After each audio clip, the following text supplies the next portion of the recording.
Happy new month, Saints. My name is Obioma, and I'm not gonna lie, I'm not typically excited to get on here and tell you guys the word of the Lord because, you know, the way the Lord has me give these words, they're never, or I will not say never, but they're not always the best words. They are typically warning words, words of reproof, words of, get it together or else, because the kingdom is suffering violence and the violence is taking it by force.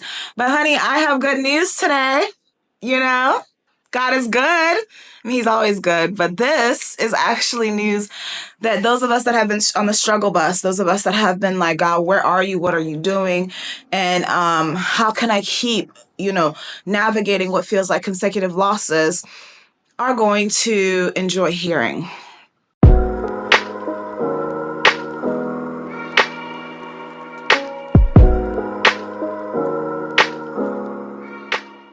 Now, I actually preached not too long ago last year, and I was preaching to some youth, and my topic was Esther, and the title was For Such a Time as This. We all know Esther 4. And really what God had me stuck on was the timelines in Esther. And so as you've read, this is the word of the Lord for March. My name is Obioma. I'm a prophet of the Lord. I'm a teacher. I'm a pastor. I'm many things. My husband and I steward a ministry called Intentional, where we are raising up apostolic and prophetic men and women of God who know their God, do great exploits. We do this primarily through teaching opportunities. Shout out to our Dreams 101 class that's actually happening next Saturday, March 15th. If you haven't registered, I suggest you register. If you've been having a bunch of dreams and you're like, I don't know what these dreams mean, I don't know what God is saying, babe, you need to tap in. You need to tap in. You need to get some understanding. There was 5 wise versions, 5 foolish versions, and the wise versions told the foolish versions when the bridegroom came, go to those that sell and buy your own oil. And so sometimes you need somebody to come alongside you to give you explanation. I have a bunch of free tools on my YouTube, and I hope you check them all out. Intentional has a bunch of free resources, but this is a paid class. So if you want to register, I'll put the link somewhere in the description. Side note, let's get to this word of the Lord because, and spots are limited. Let's get to this word of the Lord because it is a short word, but it's a good word. It's such a good word because I'm tired. Truth is, I'm tired. Hey, options have been few. Y'all didn't know how to do a little singing, did you? You can tell I like this word because I've never given y'all this much personality. But if you have your Bible, go to Esther 9. I need y'all to go to Esther 9 because I want to give you some background before I give you this word. So if you have never read the book of Esther, I highly recommend it. I think it's the one book in the Bible that doesn't explicitly mention the name of God. Background, Esther is a woman of God, and she is Mordecai's cousin. He acts as her uncle cousin. And the king basically gets rid of his former queen Vashti. He's looking for a new queen. Esther goes into the harem. She's chosen as the new queen. She's a woman who's greatly favored. A lot of things happen. Some years pass. There's a hater. His name is Haman. Haman the hater. Good way to remember him. So Haman, and I know some of you have said I talk a little fast. You can slow me down in the YouTube setting because I'm going to keep this pace. Haman actually hates Mordecai because Mordecai does not submit, bow, do what Haman wants him to do. And so Haman is like, how can I get back at Mordecai? I didn't mean to rhyme, but it did. And so because of his hate for Mordecai, he has a whole plot to kill the entire Jewish people because Mordecai is also Jewish. In comes this month of Adar.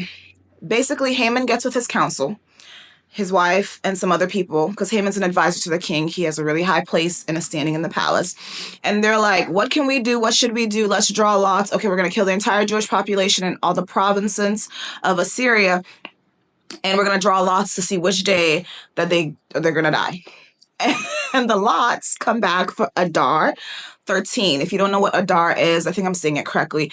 It is the Jewish month that typically falls between our Gregorian calendar month of March and April. And so Adar 13 is the date picked, and that is the date that the annihilation of the Jews is supposed to happen. but God.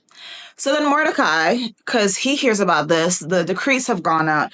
He is freaking out. He's like, what is going on? He's not freaking out. He's like, okay, I have a connect. My cousin niece is in this castle, and she's the queen. And so she needs to go talk to the king and figure this out. So he goes to Esther, and he's like, hey, Esther, do you? She's like, I don't know. I don't know what's going to happen. I'm clearly paraphrasing. Please read the book of Esther. I think it's only like, what? Is it 11 or 12 chapters? If that, no, I lied. 10 chapters. Super short book. She's like, I don't know. Like, he hasn't called me in a little while. Mordecai is like, I don't want to hear all that. Listen, if you don't save the Jews, salvation is coming, and you and your father's house will die. So she got it together. She like called a fast, which a lot of people call the Esther fast. 3 days. She had all the people in the province fast with her, all the Jews, so that she could have favor with the king. She goes into the king, and she prepares 2 meals for him. One with him and Haman, the advisor. Remember the guy who wants to kill Mordecai and had orchestrated this whole thing? First time she doesn't say anything because she's building favor. And maybe I'll do a separate teaching on how Esther is a case study on favor, and how favor, as much as we want to say it isn't fair, it is earned. I've taught on this in the Prophet's Chamber. It's probably one of the intentional videos. If you go scroll through our YouTube channel, you'll probably see it. But you can earn favor. You can find favor in the kingdom. And so Esther calls this fast, goes in, does this first feast, doesn't say anything to the king, doesn't say anything to Haman. Second feast, king is like, okay, I will give you up to half the kingdom. He says it's the first time. She was like, oh no, I just want you to come to a second feast. Second time, she hosts a feast. She brings him. She brings Haman. They're gathered. He is smitten. He, being the king, is like, this girl is fine. She's beautiful. And she's over here doing, queenly things, wifely things. She's, it's giving mad feminine. It's giving the girl of my dreams. I can give you up to half the kingdom. Esther's like, I'm so happy you brought it up, king, because I don't even want half the kingdom. I want my life. Cue tears. Haman is like, uh-oh, what did I just walk into? She's like, this one. And I'm giving you a paraphrase, and I'm making it dramatic because sometimes you gotta let the word of the Lord light you up. She's like, I'll give you this one, pointing to Haman. And I'm paraphrasing, he wants the life of me and my people. Haman is like, me? Esther's like, you. And that's where the drama starts. Haman's pleading for his life. King steps away because he's about to go to blows. Because, he don't fight. He a king. Pedo, it's about to go down. It's about to go down. And so he walks away. He comes back, and Haman is touching Esther. First of all, you don't do that. First of all, you try to kill my wife, and then you're touching her? What are you trying to do to her? What are your hidden motives? Okay, boom. Haman gets impaled on the same, he raised up this whole pole thing to kill Mordecai on, dies on it. But what do I want to talk about? I want to talk about this decree that Haman got executed. Because remember, the people have now been told across all the provinces that on Adar 13, that they can harm the Jewish people around them that they don't like. So how do we reverse this? Well, once a king's declaration goes out, the only way to combat it is another declaration by the king, but you can't necessarily reverse it. And so enter our story. Esther 9:13. Esther answered, if it pleases the king, may the Jews who are in Susa also... Oh, I'm sorry. Let's go back. This is Esther 9 still. Let's just start at verse 1. The king's command and law went into effect on the 13th day of the 12th month, the month Adar. Remember, it's the Gregorian calendar for March and April. On the day when the Jews' enemies had hoped to overpower them, just the opposite happened. Just the opposite happened. The Jews overpowered those who hated them. In each of King Ahasuerus' provinces, the Jews assembled in their cities to attack those who intended to harm them. Not a single person could withstand them. Fear of them fell on every nationality. Verse 3. All the officials of the provinces, the satraps, the governor, and the royal civil administrators aided the Jews because they feared Mordecai. For Mordecai exercised great power in the palace, and his fame spread throughout the provinces as he became more and more powerful. Then, or the Jews, verse 5, put all their enemies to the sword, killing and destroying them. They did what they pleased to those who hated them. In the fortress of Susa, the Jews killed and destroyed 500 men, including Parashadath, Dalphon, Ashpathath, Portha, Adelia, Adretha, Paramashath, Arisia, Adria, Vazath. I said all those names wrong. They killed these 10 sons of Haman, sons of Hammedatha, the enemy of the Jews. However, they did not seize any plunder. On that day, the number of people killed in the fortress of Susa was reported to the king. I know I'm reading a lot, but come on, Bible's good for us. Verse 12, the king said to Queen Esther, in the fortress of Susa, the Jews have killed and destroyed 500 men, including Haman's 10 sons. What have they done in the rest of the royal provinces? Whatever you ask will be given to you. Whatever you seek will also be done. Esther answered, verse 13, if it pleases the king, may the Jews who are in Susa also have tomorrow to carry out today's law, and made the bodies of Haman's 10 sons be hung on the gallows. The king gave the orders for this to be done, so the law was announced in Susa, and they hung the bodies of Haman's 10 sons. Verse 15, the Jews in Susa assembled again on the 14th day of the month of Adar and killed 300 men in Susa, but they did not seize any plunder. The rest of the Jews in the royal provinces assembled, defending themselves, and gained relief from their enemies. They killed 75,000 of those who hated them, but they did not seize any plunder. They fought on the 13th day of the month of Adar and rested on the 14th day, and it became a day of feasting and rejoicing. But the Jews in Susa assembled on the 13th to the 14th days of the month. They rested on the 15th day of the month, and it became a day of feasting and rejoicing. This explains why rural Jews who live in villages observe the 14th day of the month of Adar as a time of rejoicing and feasting. It is a holiday when they send gifts to one another. All right, let's stop there. Let's talk about, actually, let's read verse 22 real quick. Because during these days, the Jews gained relief from their enemies. That was the month when the sorrow was turned into rejoicing and their mourning into a holiday. They were to be days of feasting, rejoicing, and sending gifts to one another and to the poor. What is the prophetic word for you and I after reading that whole entire chapter? You are coming into your turnaround season. Do you hear me? The Lord has made a reprieve for the people of God. He has called a turnaround in the realm of the spirit. If the enemy has been beating you up, if you have been accosted on all sides, if you feel like you ain't got no break from nothing, get ready, because the month of March is your breakthrough.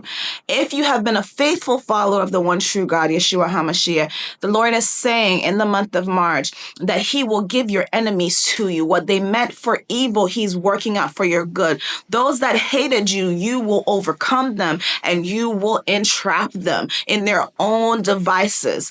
And so let's use Haman's sons as our prophetic premise. There was a plan, and the plan was to take Mordecai and impale him on gallows. Not only did Haman become impaled on the same gallows, the same trap he set for Mordecai because of his his vigilant hate for this man, but also his sons, his lineage, and those that would follow after him. And so the entire bloodline of the haters of Mordecai was wiped out. God is doing something so phenomenal in this month of March. Adar 13, which was the day set for the killing of the Jews, for the wiping out of the lineage of the Jews, instead became the day where their enemies suffered the consequences of their hatred. God is saying, if you have been suffering betrayal, if you've been suffering attack, if you've been suffering non-relenting persecution, get ready to receive the turnaround and the breakthrough this month of March. Adar 13 falls on March 13th. I cannot wait to see how God recompenses you. I cannot wait to see how God is glorified in you. And yes, the Jews did not seize any plunder. But let's take note that Mordecai took the position that Haman had because he feared God, because he continue to obey God despite what the enemies of his soul, Haman, desired. Haman was really, really mad when Mordecai would not bow to him, because Mordecai only bowed to the one true God. And so he saw his annihilation. Some of you have been suffering persecution because of your unwillingness to bend to the little g gods of the territories that you have been in. But the Lord is saying in this season, those who sought to make you an example will be made an example of, and the seats that they occupied will become vacant. And the Lord is going to promote you and place you in a position of power. So what was once theirs will become yours. You don't have to seize the plunder from the destruction of your enemies. The Lord will award you his very self. Get ready for your breakthrough in March. Get ready for your turnaround in March. This word is for those who have feared God and who have not moved from their position of submission to his authority. Yes, you were born for such a time as this. And yes, God is doing what he promised he would always do for and to you. I pray this word blessed you. My name is Prophet Obioma. Well, my name is Obioma, but I'm also a prophet.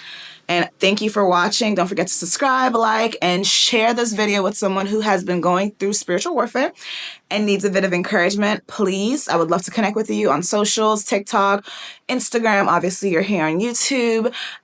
Let's get to know each other. And if you are seeking a prophetic community, I cannot recommend intentional enough. If you are seeking an intercessors community, a good friend of mine, Prophet Zen, is starting up a course, a class, and a community for intercessors. If you want to know how to pray, I highly recommend you join my sister, as she teaches you how to pray, gets you involved in community, and allows you to ascend the hill of the Lord with clean hands and a pure heart by the grace of Christ Jesus. I love you all and have the best day ever.